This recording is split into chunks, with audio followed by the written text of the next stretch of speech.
Hi guys, welcome back to my channel. I thought I'll just drop in today and just basically explain to you what's happening, well, what has happened this month in terms of my artist practice.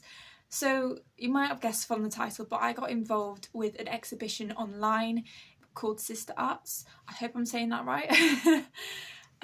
They basically do an online exhibition, and this month is October, and the theme of the exhibition: order, purity, simplicity and spirituality. So a lot of words for the exhibition. It was basically named off of a quote, and I'll give you the quote now. If we were to ask Pluto, what is beauty? He would answer, forms are beautiful. The perfect being is beautiful, and among these forms, the form of good is the most beautiful. Reading that, I immediately clicked back to two pieces of artwork that I wanted to submit and successfully got in. And I do actually have one of them today. I'll quickly show you it in a minute, but I wanted to just introduce the fact that I got into it. I know it's towards the end of October that I'm posting this video, but there's still a chance for you to check out not just my artworks, but there's several other great artists on the website that you can check out. If any of you want to know, normally I'm not actually quite a fan of online exhibitions because you can't physically touch and get that sense of feel when you are in front of an artwork. However, the amount of people that you can get in touch with worldwide is just insane because it's actually a proper artist group. I've done my research before, obviously entering the exhibition and paying for it, because the entrance fee was £25 per artwork, and because I split it two artworks it was £50, which in my eyes is a lot of money. So I don't want to not only waste my valuable income and waste an opportunity, but I did do some research and it did turn out to be a really great artist community. If you want to, there's also like residencies, publications, they have a shop as well, and you can also check out all the artworks that we have exhibits, and you can actually purchase some of them. So if you don't like the look of mine, which is completely fine, I know it does happen, that's why there's so many artists, you can check out the other artists on that website and see which ones are more in your favour. And to be honest, purchasing artworks directly from an artist is probably better for the economy than just going away and purchasing something that's produced multiple times and not original. I hope that all made sense. If any of you want to know, I found the exhibition on a website called Curator Space.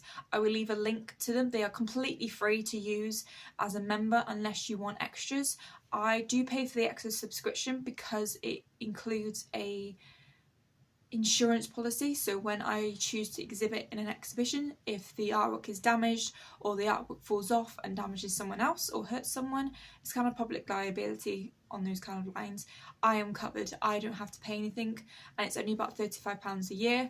I do want to say I'm not being paid to say all these little bits and pieces from either from the website or Curator Space. This is just my judgment as an artist and how I've worked with them. For Curator Space, I've pretty much been using them for the last 6 years, and I actually stumbled across them completely by accident. What is actually really great about it is because I can go through a whole another video about this, but I'll give you the quick details. Basically, it is free to submit work onto certain art exhibition opportunities. There are some of them that require a fee for submission, but I don't ever take part in those art exhibitions because there's no guarantee to get in. I would rather pay a bit more if I get into the art exhibition rather than the other way around, because I don't think paying someone to then view your artwork and then not get a certain place is a bit of a grey area, and I don't think it's very fair in terms of the art world, because you're putting off pretty much the people who can't afford it, even though the artwork could be life-changing. But yeah, I will leave both links in the description box below. I'm just going to quickly show you one of the artworks that I've got that I submitted for it. I unfortunately don't have the other artwork, but I will leave a link to the other artwork where you can see it on my website.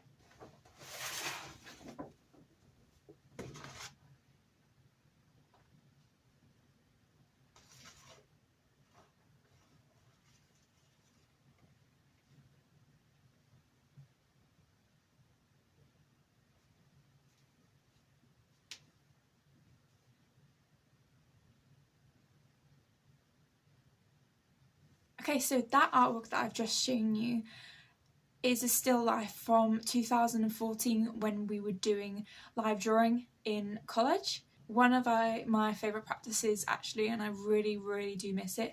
If it wasn't for the expense of having to pay out a large amount of money to hire a live drawer, to hire a live model, I would do it every day. Honestly, it's one of the best ways to improve your technique, and you just become so overwhelmed with the form that it becomes very personal to be able to draw something that you wouldn't be able to do in everyday life. So how that painting came about, it was a collage of a selection of drawings that I made onto a larger bit of paper. It actually took not actually that amount of time to figure out what bits and pieces I wanted to include from the certain drawings that I've done. I think the whole artwork only took about an hour to first draw on bits and pieces, to first draw on the kind of outlines, and then I completed it by using a series of different mediums, including mixed media from ink, charcoal, chalk, graphite. There was a little bit of white paint, acrylic paint in there, and I just continued to put variations of mark making onto it whilst going on top of it. Whilst covering bits up, you'll find there's little bits of white, and I've drawn them back on top of the white after it's dried, because it was acrylic paint, it dries pretty quickly. It was actually a really fun technique, and even though it is about 8 years old, it still gives me that flashback to that day when I was lying on the concrete floor, trying to work out which section to do with which. And I actually do have another version of it, but it is in red, and it's a slightly different collage effect. So that one's quite compact, whereas the other one's a bit more separate.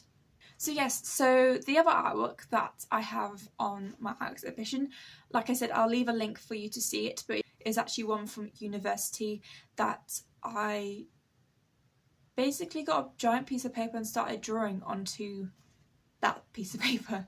I remember putting it onto the wall and being like, okay, think of the piece of paper as being part of the wall. So I just started doodling onto the wall, and then all of a sudden these marks started to draw around and become part of it. And what was so nice afterwards of completing it, I used charcoal and chalk, if any of you hadn't guessed already, is when I took it off, it felt like a segment, like a fragment of what was going inside my head, and how my subconscious decided to put certain marks and areas and fill in areas, and just kind of, it was a very like spacey themed, but it was quite pure and relaxing, because it was just what I wanted to apply to a piece of paper, rather than drawing from something, rather having that stress of like it has to look like this. It was much more of a, what do I want this to look like? And that for me was a moment where I felt very grounded. And again, I felt just incredibly free. That piece was also done in 2016, if I didn't mention the date as well. And I actually named it, compared to the other one, which was just Untitled. This one was called Through Thought. Through Thought. If I can pronounce my T's right. And I'm still very, very proud of it. It's actually, I believe it's A1 size, and it does actually come with a pairing of 2 different drawings that for the same genre, should we say, same characteristics, but those 2, they happen to be part of a series, but they can both stand by themselves.